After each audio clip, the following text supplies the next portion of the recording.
Hi there guys, it's Joey and this is a requested video. This video is about the priesthood of the Morrigan, sort of. I don't want to call it a how-to video because it doesn't really work like that, but yeah, a few things before we get into this. One, yes, I am back on camera.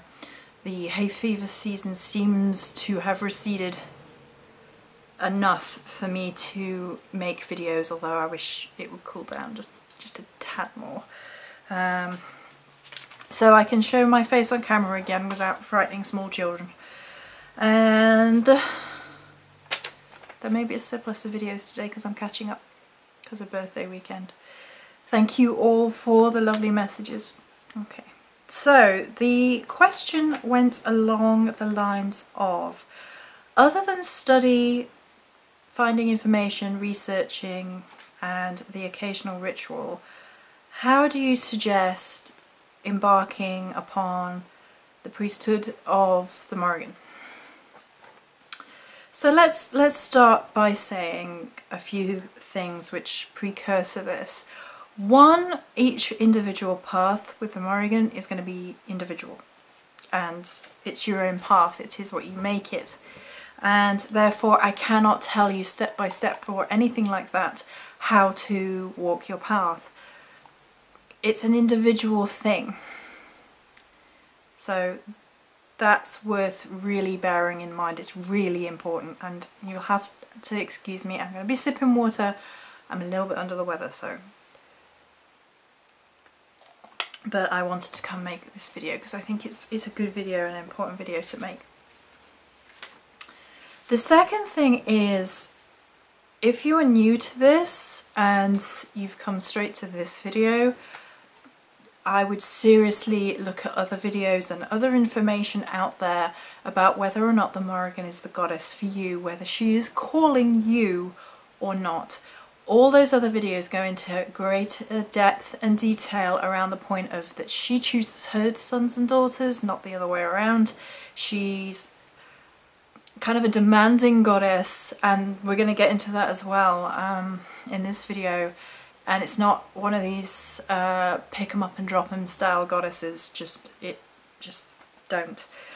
And I've covered that in a lot of depth before, so I'm not going to cover it in huge detail in this video, but if you are watching this video and you're new and you're interested in the Morrigan and etc., go watch some of the other videos first. Okay, so I really wanted to precursor by saying those things.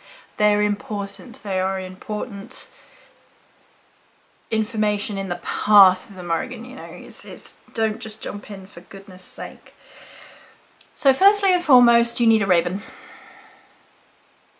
It's a rule. Actually, Bran's here because Tanis said she missed him, so I know. You're nuts. Right, anyway. Bran is sat on my knee now. He can inspire me, along with my piece of labradorite. Every time I'm on camera I say it wrong. I'm alright off normally, but there you go. Right, on track, please. So, dedication to the Morrigan is not a light thing. And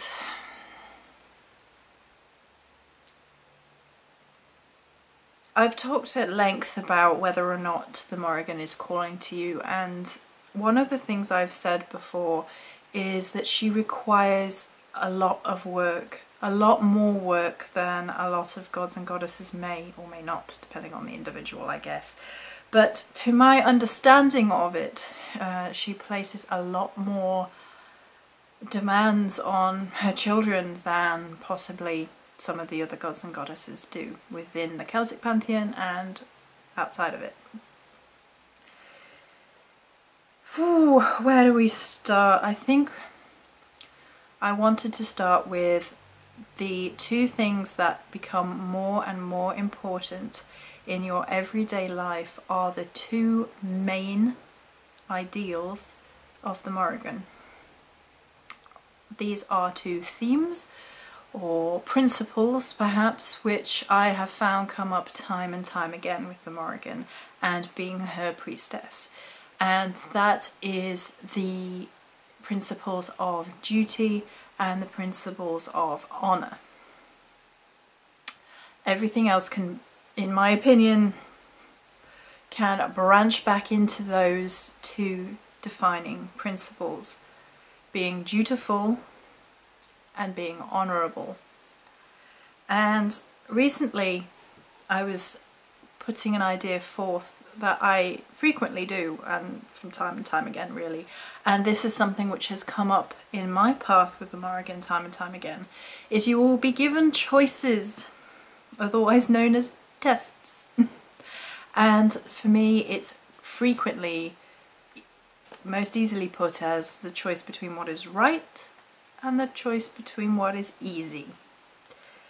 And that is no easy thing, realizing that it's going on, figuring out what it means, and then choosing appropriately. It is not a simple task most of the time.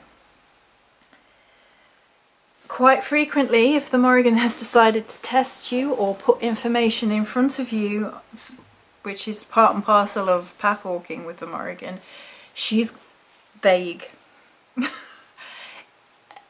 With hindsight you'll be like, oh, okay. But at the time it's basically that your priesthood becomes a path of learning, of overcoming obstacles, of fighting the good fight, of being dutiful, of being honourable, and figuring it all out, what you are to figure out. And I realise that this is quite vague to start with. I promise I'll get into some more specifics, but to start with, that's yours. I can't tell you how you will walk the path of the Morrigan. I can only tell you sort of the principles that I have found, the defining ideals that I have found, the strong energies and themes which I have found, and that's so far, you know. Got a ways to go yet. And it's worth bearing in mind that the minute you think you know it all is the minute you should probably stop. And that goes for anything pagan, witchy, anything. It's a lifelong process of learning, evaluating, figuring it out.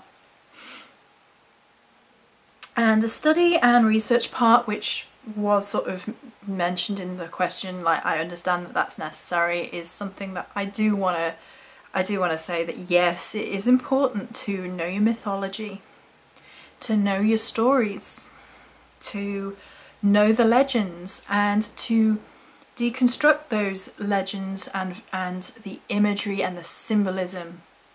It's very important, because where you can, and obviously for other gods and goddesses in the Celtic pantheon this is much more difficult, but there are plenty of stories surrounding the Morrigan that have survived, and knowing where they come from, knowing the meaning then and the meaning now. And I've done videos where I deconstruct and talk about myths and legends in terms of the Celtic calling, which we will try and start up again soon this week, hopefully.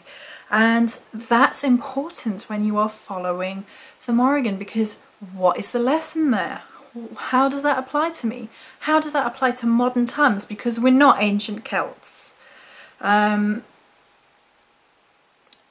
it's about walking a balance, you know, between the ancient and the modern, about understanding your place in the world and how you fit into this sort of rich tapestry of life, and walking the path that you are meant to walk.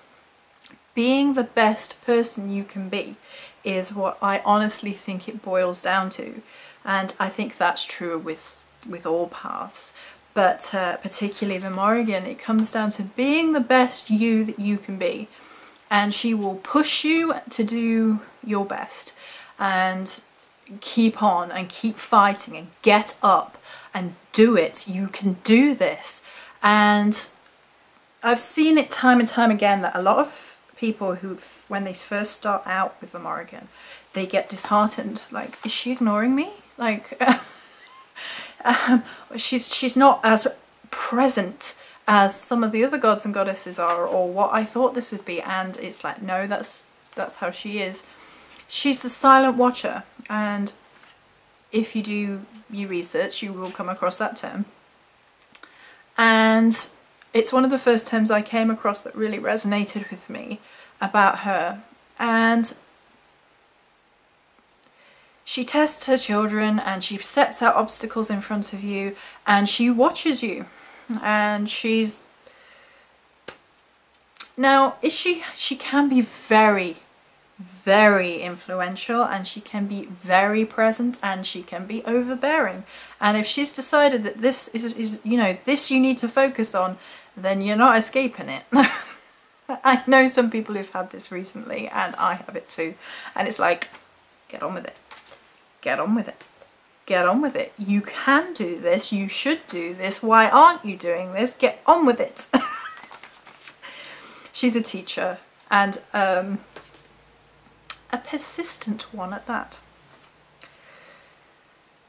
So, the first things that I really wanted to really drive home is that by being a priest or priestess of Morrigan, you are living it.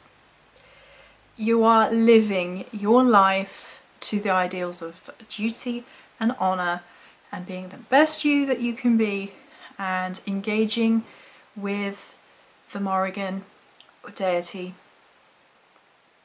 in your personal pathway, in the way that you are meant to. And I think it's really important to highlight the way that you are meant to. Actually, I noticed this recently, and I've had a couple of people say this to me, right? Okay, this person has told me that the Morrigan is saying this, or the Morrigan is not for me, or yada yada yada, or the Morrigan is for me. And I can't stress enough how much your own individual path is yours, and it should be you doing the seeking, you doing the figuring out, you feeling out what's going on. Gut and intuition are really important parts of any spiritual path, and it's not up to someone else to tell you what's going on. All the time I've been working with the Morrigan, I think I've had 1 or 2 messages come through other people, and these are people I trust completely. And you know, they will tell me, oh, I had this dream with you in it, and the Morrigan was there, and this, I'm just passing that message on. Now if someone does that to you, then you have to evaluate that first and foremost, who it's come from, agenda, and what the message is, and if the message makes sense, and if the message ties into where you are in your path. But primarily, although you may get messages from outside, primarily the Morrigan will speak directly to you, and she's not going to have her will dictated by others. You know, that if she's decided something for you and someone else says nah, then good luck to them, because the Morrigan, she is action, she is direct action, and insistent and persistent, and I wouldn't argue with her.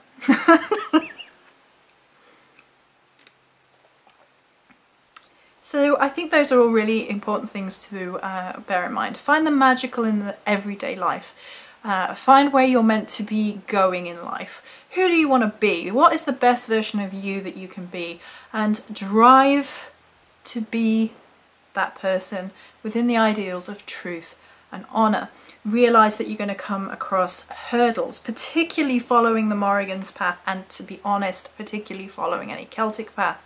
Celtic paths are frequently about conflict and the resolution of conflicts. It's part of the cycle, like the life, death and rebirth cycle, and it's about realising how you interact with your life, with the good and the bad and the difficult and the easy, and the, you know, and becoming who you were meant to be. And with the path of the Morrigan in particular, you will be forged. Now, I've said this before and I'm going to reiterate it here. I think that and I have been told that, let's put this clearly. In meditation, the Morrigan said to me that her true sons and daughters, and by true sons and daughters I mean those that are chosen by her for life, rather than those she may or may not come to and influence for brief periods of time, are not swords. They are shields. And I was surprised when she said this to me the first time, because obviously she's a warfare goddess. So I was like, how do you mean? And she's like, they are more protective than they are aggressive. Because people who are aggressive and try and adopt the Morrigan are usually trying to use the Morrigan for their own ends. And that's not going to go well, if it even goes anywhere, which it probably won't. My true sons and daughters are more shields. They're not interested in attacking. They will defend themselves, they will defend their honour, they will defend their land and so forth, and the whole, hopefully you'll have seen the other videos, the whole relationship between your land and deity and spirit, which she rules over, sovereignty. So they tend to be shields. They protect. They are strong.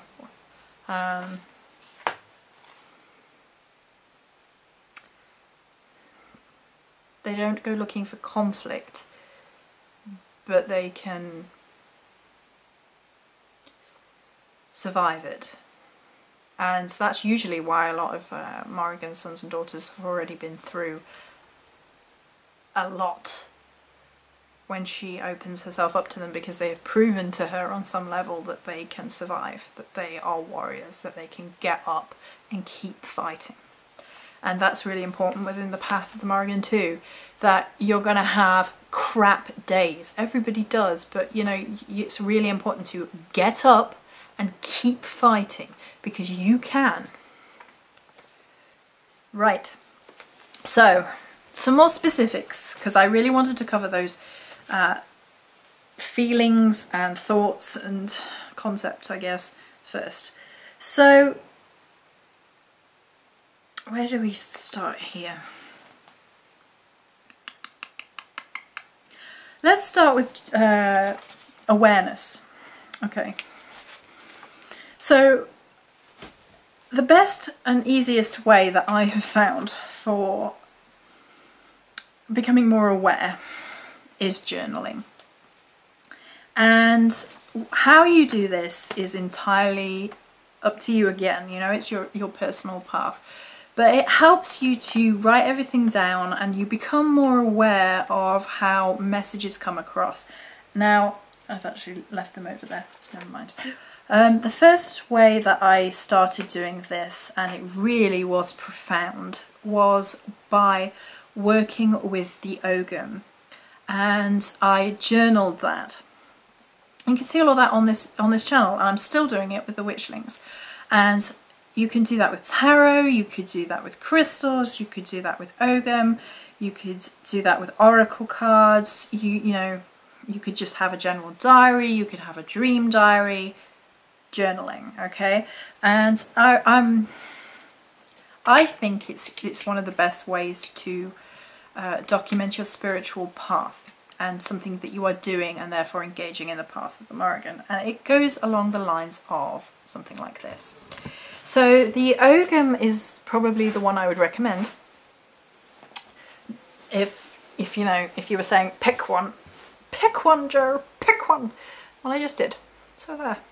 And I say that because it is the language of trees. You know, it's the Druidic alphabet. It's connecting to the energies of trees and the sacred grove. And the Druids used to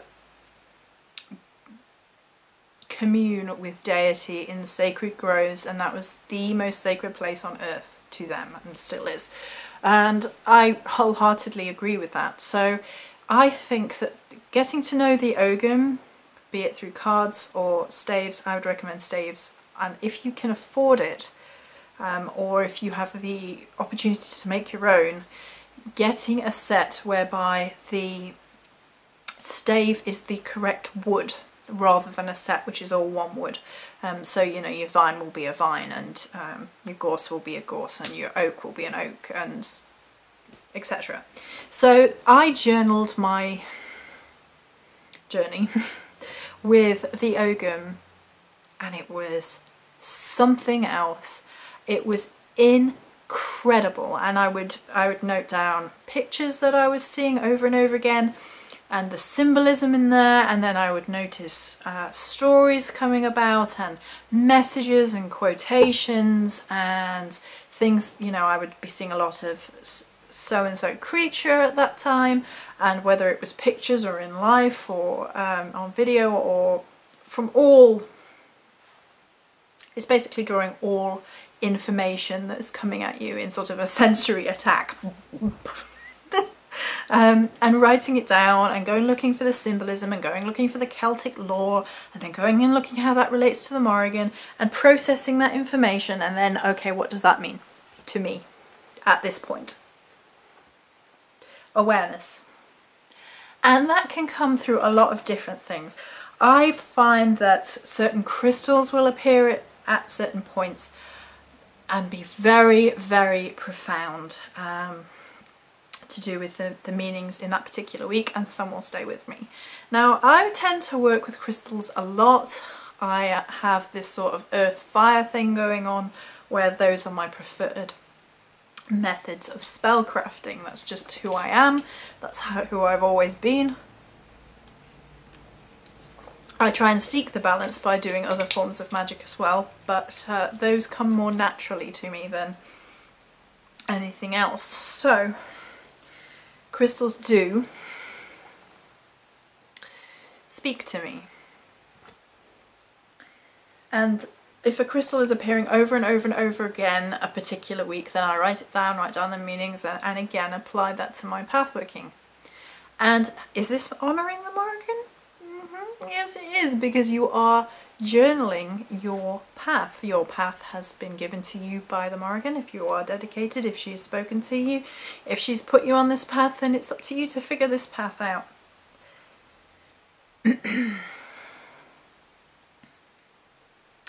Crystals is actually a really interesting one, and this is obviously if you are into crystals, this segment on crystal work. So quite frequently you'll go in and read some books about the Morrigan, and it's a good thing to do. Read anything you can get your hands on. I mean, a lot of it is a bit tosh, but the Woodfield book is fantastic. I don't know, whatever. Okay, the Woodfield book is fantastic. But you will see the correspondence is given as obsidian, jet, garnet. That's it, I think. I'll try to look on my altar. Generally speaking, that's it.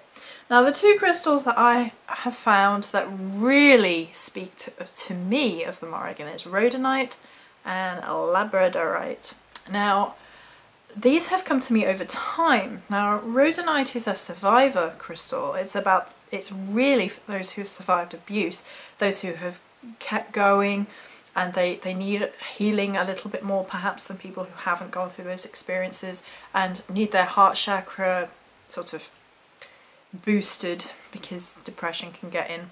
It's a survivor crystal, and because the Morrigan speaks to a lot of survivors, it therefore ties into those energies. Labradorite has been a more recent addition. If you've watched me, then you'll know I'm obsessed with it, and it has something of the shaman in it.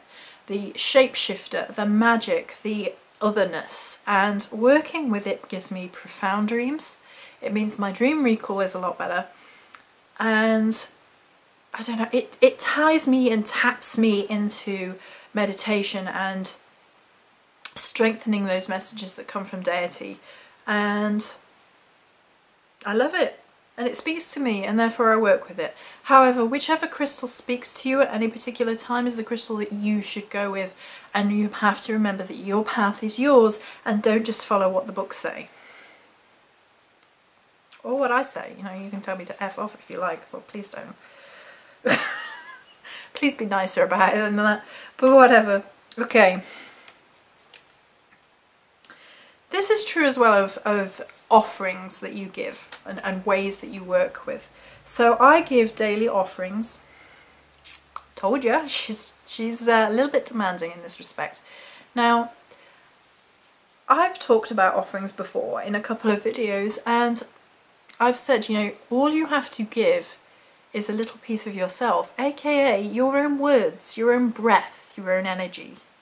If you are giving something every day, you are giving it in offering. You give your own words in offering.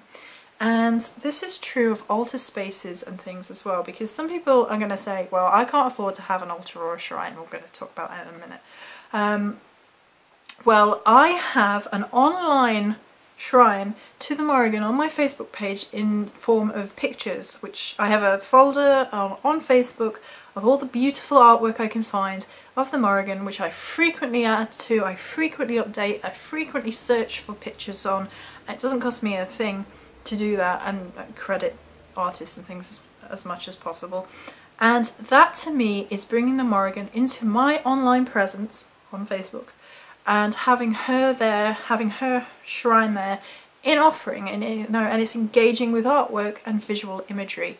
And visual imagery is a very easy, very important way of connecting to deity, because visual clues are a way of tapping into the psyche, unlocking symbolism, and connecting to our higher selves and to deity.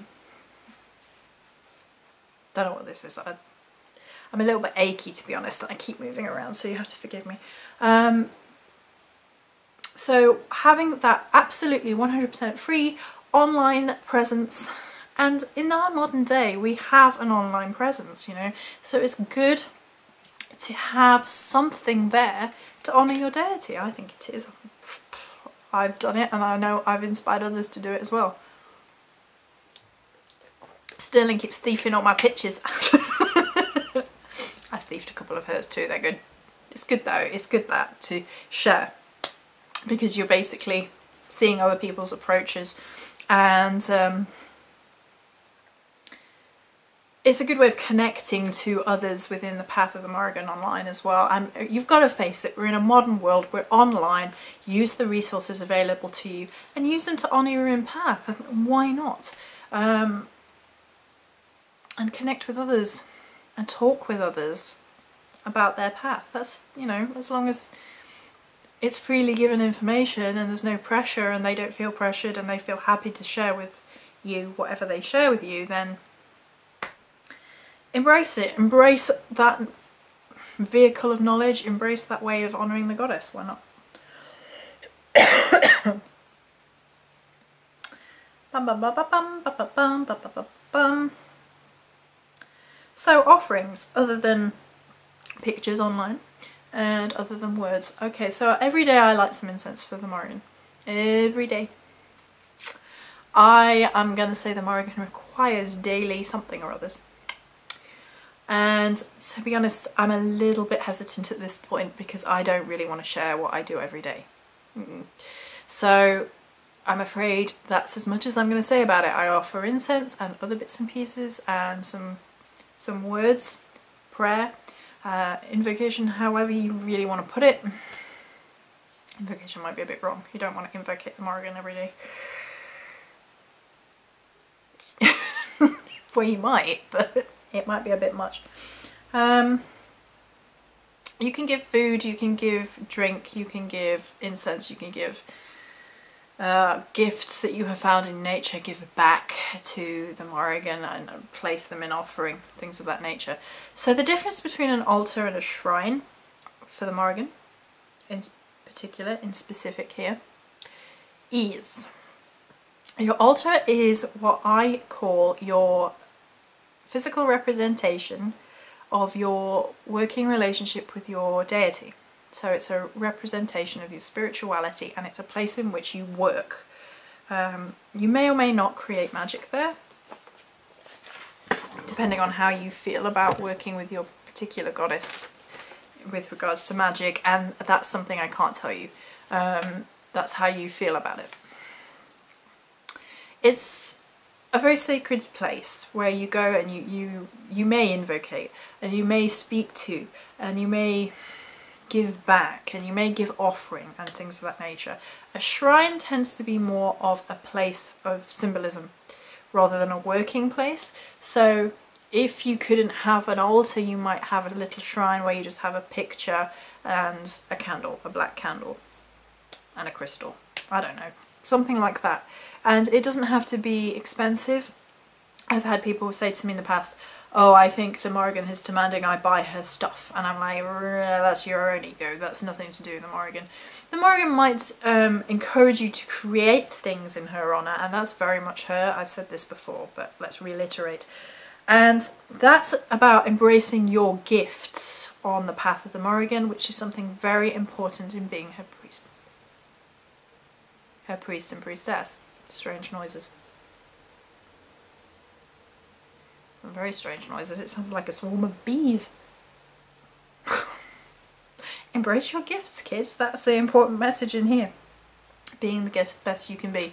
And so if you're sort of moved to create something that the Morrigan sort of draws into your strengths, and she fills you with the belief in your art, and you can draw or you can paint or whatever your art is, then do it. Be the best you can be.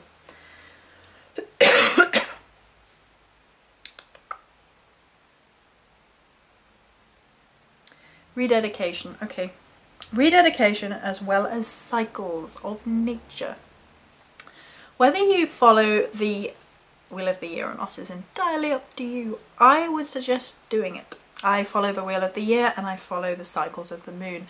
That's, to me, what it means, part of what it means to be a witch. Excuse me.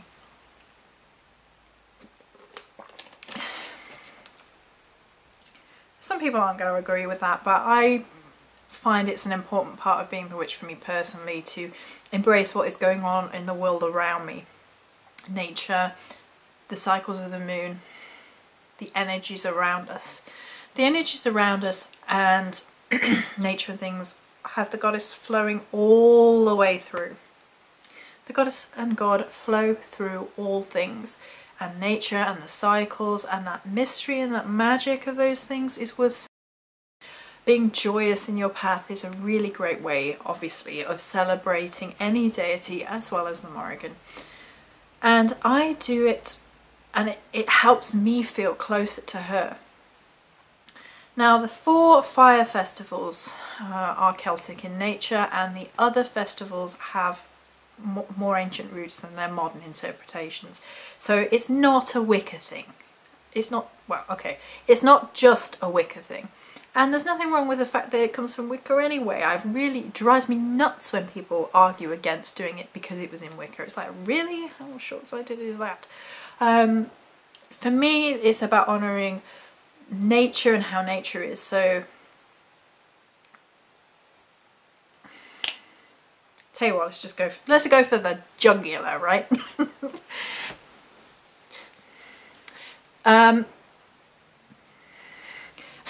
Samhain. Samhain is sacred to the Morrigan. She's sacred to a lot of death goddesses, I imagine, but there is special significance at Samhain. The Morrigan... Oh, goodness. Sorry, excuse me a minute.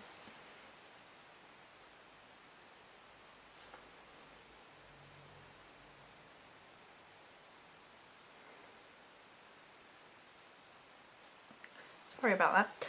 Right, sorry about that. Oh, goodness. At Samhain, the Morrigan made love to Dagda. And go look up the myth, go look up the story if you do not know it. But there's rivers, underworld. It's a sacred day to her. And it's one of the things that made me realise, one of those sort of illumination moments, that made me realise I was connected to the Morrigan in the beginning, because it is so sacred to her, and it was like, oh well, there you go, that's why I'm so obsessed, for one reason. So, I personally think it's important to celebrate the whole lot of them. I think it's basically following the whole cycle, understanding how things are interconnected and how everything is part of the great circle. I think it's important personally. And oh, I was talking about, yeah, rededication. So the first time you rededicate yourself, a lot of people will dedicate themselves once to their goddess, and that is it. I rededicate every new moon, every dark moon actually. Dark moon is the night, in my opinion, 3 nights before the new moon is the dark moon, and I will rededicate myself to the Morrigan every new moon. Full on dedication. And perhaps more than that. It's a committed path. So there you go. So the final thing I'm going to talk about, which we'll leave till last because it's probably the most complicated, I don't know, is meditation. So meditating along the path of the Morrigan is important, and there are many different ways to meditate. I frequently meditate when I'm out in nature and I'm going for a walk. I sort of change the end. It's like the zoning out, or changing the oh gosh, changing the energy level on which you resonate while you're walking. So you're plugging yourself into the higher power basically, and it's being aware of everything around you, but also being aware of the higher spiritual energy and taking that into you as you're walking. So you don't have to be sat in a room with music on with incense going to meditate. You know, you can meditate out in the world, and it's just letting thoughts flow. And if you can write them down, then you should, and if you know, if you can't write them down, try and hold on to important messages.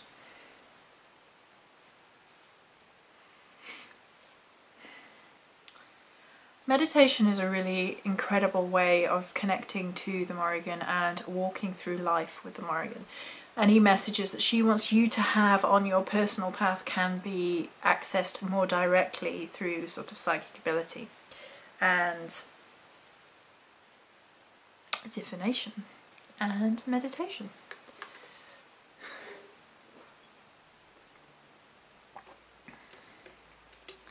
Again, I'm trying to probe at ways I can talk of this in a general sense, because I can't tell you how to meditate, and I can't tell you what meditation will bring for you, and I can't tell you what messages the Morrigan will give you, because that's your personal path. And the way you walk your personal path is entirely up to you. How you engage is entirely up to you. Again, like I said, duty and honour, and picking what is right over what is easy. Realising that if you fail to listen to her, she's probably going to phase the camera out. If you fail to listen to her, she's probably going to kick your ass or remove herself from you. And that's worse. Personally, I think that's much worse. And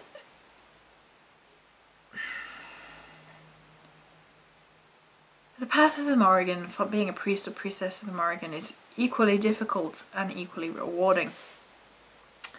It's not something that I think a lot of people should necessarily jump on the bandwagon with, which has happened in modern consciousness. We seem to want to follow strong goddesses, and we have these ideas of what a strong goddess is or what a strong goddess is not.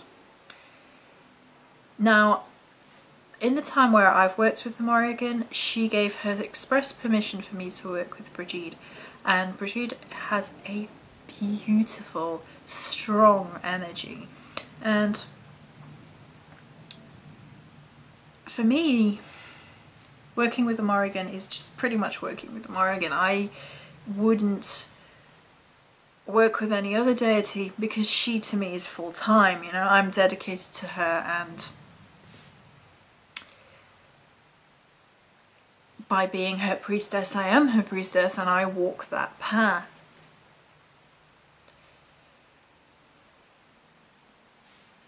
I'm trying to think if there's anything I haven't covered in depth. This is a long ass video, so I hope I have. So I'm going to finish up by saying that I think the most important thing is that you will be faced along your path with what is easy and what is right. And the path of the Morrigan is all about choosing what is right. And what is right? You figure it out. Many blessings.